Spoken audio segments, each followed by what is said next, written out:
Hi, my little pickles. Some of you are buttercups too. So this is a 2-year-old book, Eat This, Not That, and it's by David Zinczenko, a tricky name.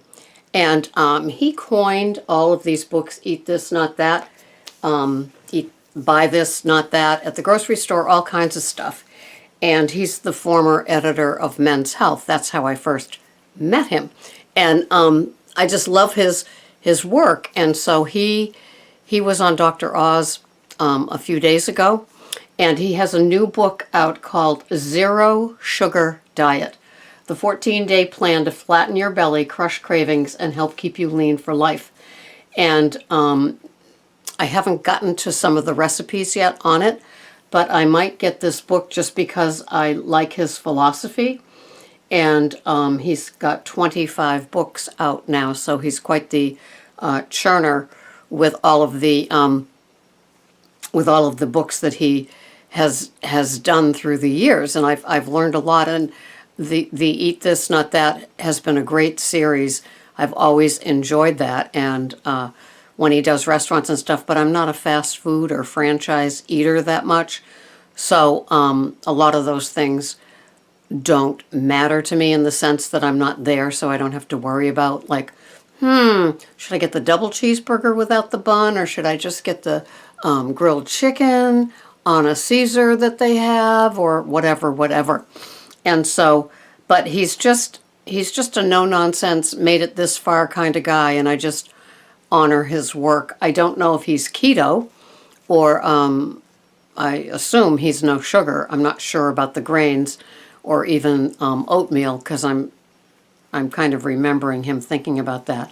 I think he's evolved, like a lot of us here, maybe started out like I started out with Overeaters Anonymous, did a lot of stupid stuff for 10, 20 years, my own making, calorie counting, and then landed myself in Weight Watchers when it was back with PPV in 2014.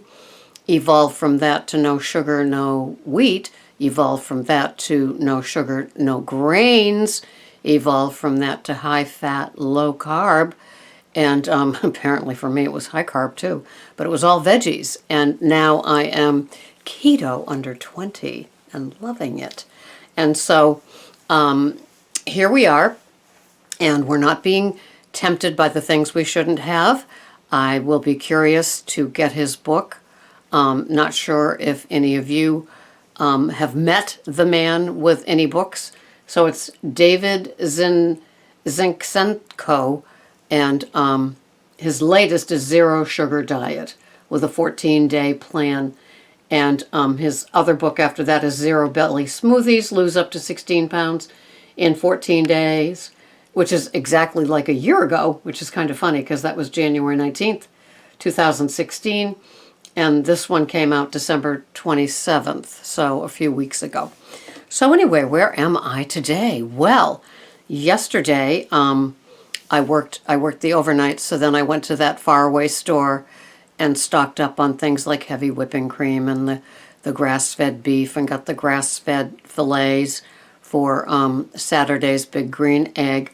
I made a huge turkey bone broth. I got 4 huge mugs out of it, mason jar mugs, and to add to my arsenal of chicken broth, and then added some chicken broth to it and some brown rice to make for Greg's work crew lunches because it's chilly out.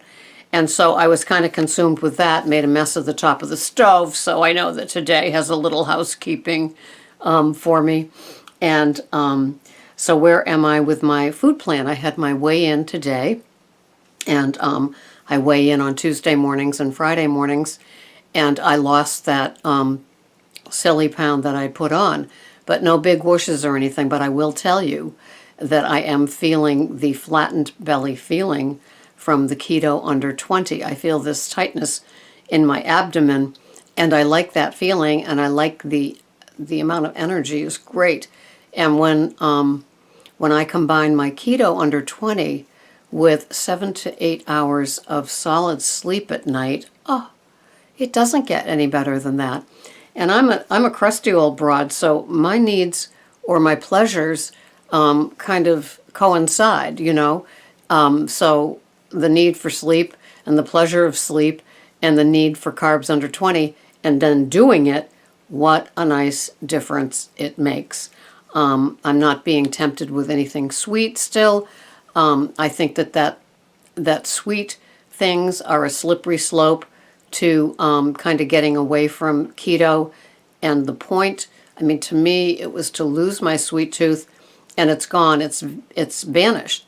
And I see now that part of that, one of the little pickles here, my French-Canadian pickle from Ontario, Janik, she was having a sugar-free ginger ale at the end of the day, and that kind of quelled her sweet tooth. And I'm not sure if it kind of kept the door open on the sweet because she was having it and artificial sweeteners. But anyway, she's now switched to Perrier at the end of the day, and I often have a Poland Springs with the nightly news before I turn in the littles, and just to get more fluids in.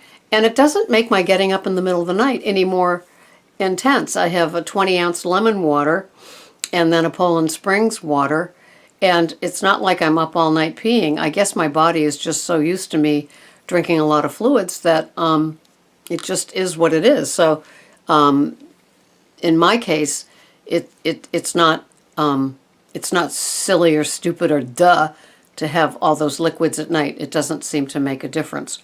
So my food plan today is keto under 20. I haven't finalized it yet, and that would be another whole video once I do it.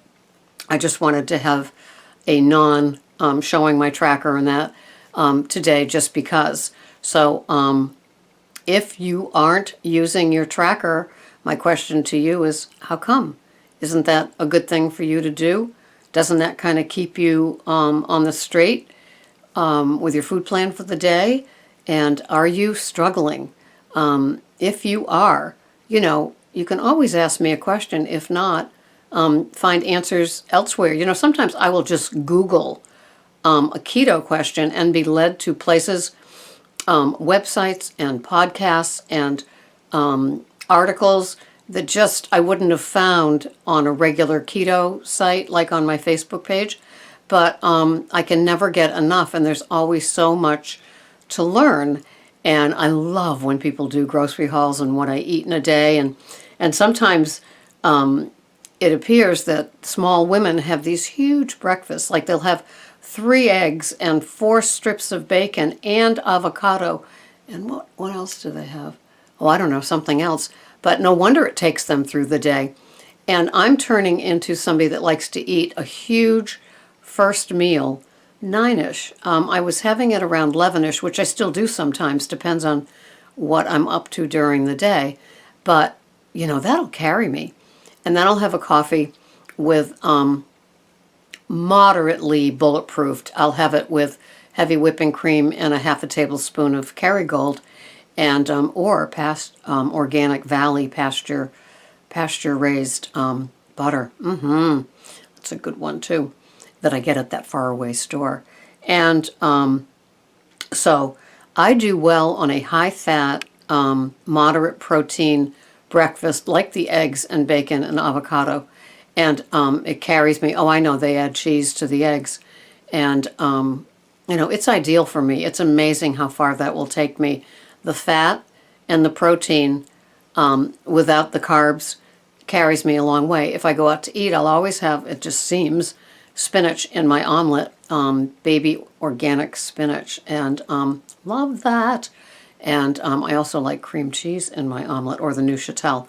And I stocked up on Neuchâtel, Organic Valley Neuchâtel. And even though it has 1/3 of the fat of the cream cheese, I like it because I can have a little bit more, because I'm Little Miss Piggy when it comes to having smooth and rich tasting foods. Cream cheese adds so much to food, I'm telling you. So, I hope you have a wonderful day. I hope that your food is in your tracker. Mine will be, maybe for showing later. And to tell you the truth, I'd love to get better with my taping and show you how I make things.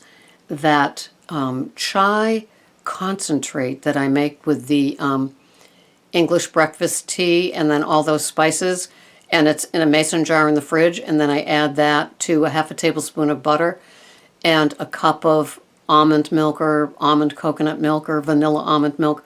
I seem to work all of them in my fridge, and blended in the NutriBullet is an unbelievable little bump in my day. The spices are they just feel so, I don't know, like a yoga meditation. They just feel so healthy, and it carries me, and the little bit of fat in it, and it's another liquid, but it's so powerful with those spices. I just love it. And so I'd love to show how I make that. It's not labor intensive, but when you make it, it's like a half a teaspoon of this, a teaspoon of that, a quarter of a teaspoon of that. But it's a concentrate, and so it lasts for like quite a long time. And I like it. And I found it online, and I can also give you the online where it came from, the website. So those are the things that I do to fill my keto day. Lots and lots of fluids, organic lemon squeezed into the water, having that 4 or 5 or 6 times a day, along with the Poland Springs soda water, and then things like the chai, and then another coffee later in the day after the bulletproof. I just keep those fluids going. So check out the book. The way that I check out things, besides seeing what else David has to say on Dr. Oz, is go to the Amazon website, look up his book, and read the comments and see if it's going to be just another blah, blah, blah, or if it's worth my hardcover $17 to get delivered. I kind of like the hardcovers because if I'm doing a recipe, I can just flip it over. And my now overnight job does not have Wi-Fi, so it's not like I can bring my my little tablet in and read all my books. So I have that. My tablet is good for home, but I like the hardcovers. I don't know. I guess I tried it for a few years, but I guess I like my books in my hand, old-fashioned, matches my 66 years. So take care of yourselves. Do the right thing. You know you can. You know what works. And, my duh moment was 3 weeks ago when I said, why am I not doing under 20? I've been listening to those that do. I've been seeing their results. They talk about the energy, the better sleep, the better bathroom trips, the better satisfaction and satiety levels that they're reaching. And I went, wow, it was my V8 moment. Why don't I try under 20?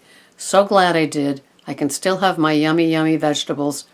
No room for my English peas from Trader Joe's yet, because I didn't realize they were going to be so high in carbs. But I love my spinach, so that's good. I love my broccoli, so that's good. I love my salads, so that's good. And I guess I'm just a happy camper with wash, rinse, repeat. Have a wonderful day, Pickles. This has been Sarah, Pearls of Wisdom and Food, with keto under 20 carbs a day. It's wonderful. Thanks for watching. Bye-bye for now.